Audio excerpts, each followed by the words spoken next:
Ai, Vicente, é só por hoje, ó. Acabou. Acabou? Pô. Ah, mas ficou bacana, hein? Gostou, né? Os slides da viagem, rapaz. Eu curti bastante. Agora, sabe uma outra coisa?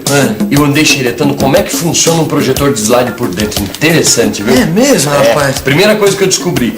Ele trabalha com lentes convergentes, sabia? É mesmo, rapaz. E eu ouvi dizer que utilizam duas lentes, não é isso? Duas lentes, exatamente. Aqui dentro tem uma lâmpada que está no foco da primeira lente. Por isso que os raios saem dela, saem paralelos e vão atingir o slide. Entendeu? Ah, e depois saem do slide e vão encontrar outra lente, não é isso? Exatamente. E para essa segunda lente, o slide é um objeto real. Entendeu? Certo. Então ele vai projetar a imagem também real na tela, no caso aqui a nossa distinta parede.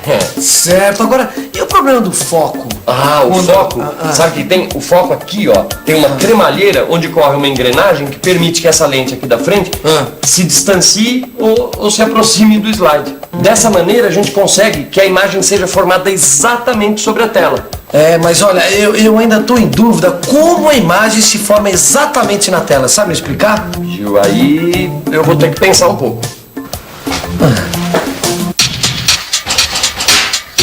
Vamos pensar um pouco. Para entender como a imagem do slide vai se formar sobre a tela, deixe eu imaginar dois raios luminosos saindo de um ponto P.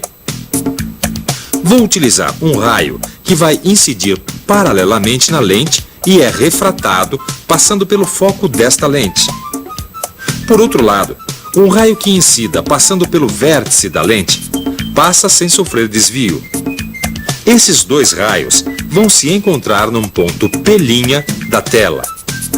O que é importante notar é que tanto o ponto P como sua imagem P' são reais. E uma das principais características das imagens reais é que elas podem ser projetadas numa tela, por exemplo. Que engraçado, né, Vicente? A gente tem que colocar o slide de maneira invertida no projetor para que ele consiga projetar a imagem na posição correta, ou seja, exatamente na posição que a foto foi tirada. Exatamente, por causa do conjunto de lentes, né? Mas sabe o que eu estava pensando enquanto você estava falando? Esses instrumentos que a gente está vendo, quantos instrumentos desses usam lente, né? Esses aqui, por exemplo, projetor de slide, projetor de cinema, isso a gente já entendeu mais ou menos como é que eles funcionam. Claro. Mas e microscópio? Você já imaginou como que funciona o microscópio? Microscópio, Vicente? Aí você me pegou, viu? Pois é, como é que será, hein? Este é o microscópio composto, né, Maristela? Exatamente. Sabe que esse é um dos instrumentos que mais fez progredir as pesquisas no campo da biologia? Ah, deve ter sido mesmo, viu? E, ó, isso é bom pra gente ver como as ciências dependem uma das outras. Agora, ele é composto porque ele tem duas lentes, não é isso? Exatamente. Duas lentes convergentes, ou mais precisamente, um conjunto de lentes que agem como se fossem duas lentes convergentes. E elas estão nas extremidades de um tubo metálico. Uma das lentes é a objetiva e a outra é a ocular. Ah, isso eu sei, quer ver? Ó, a objetiva é que fica mais perto da amostra que vai ser analisada. E a ocular é a lente pela qual o cientista vai observar e analisar essa amostra.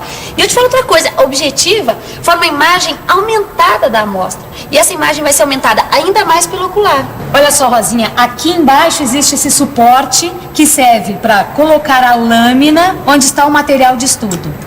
Certo? Aqui mais embaixo existe um espelho que serve para iluminar o material que está sobre a lâmina. E dentro desse microscópio, como é que ocorre a formação da imagem? Bem, é um processo semelhante aos outros casos, onde os pontos luminosos do objeto em estudo emitem raios que atingem a objetiva. A objetiva forma uma imagem real de algo que esteja sendo pesquisado, uma célula, por exemplo. Em seguida, a segunda lente forma uma nova imagem da primeira imagem. E é esta imagem virtual final que o observador vê. Imagem que é muito maior do que a célula original que ele está observando.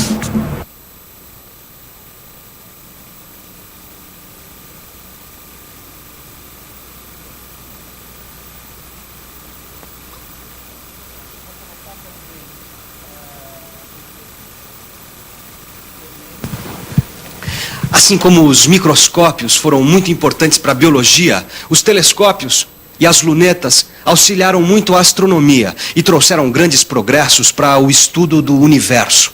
Bem, na verdade, uma luneta astronômica e um microscópio são muito semelhantes.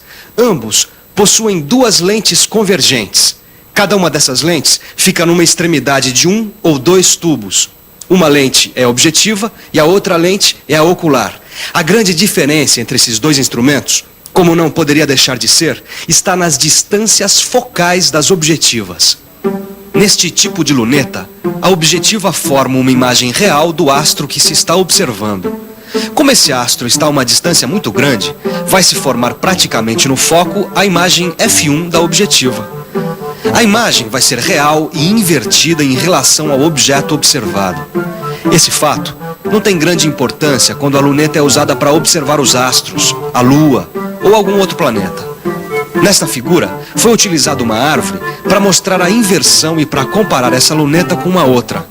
É a luneta terrestre, que exteriormente não tem muita diferença da luneta astronômica, mas ao contrário desta, não inverte o sentido dos objetos observados.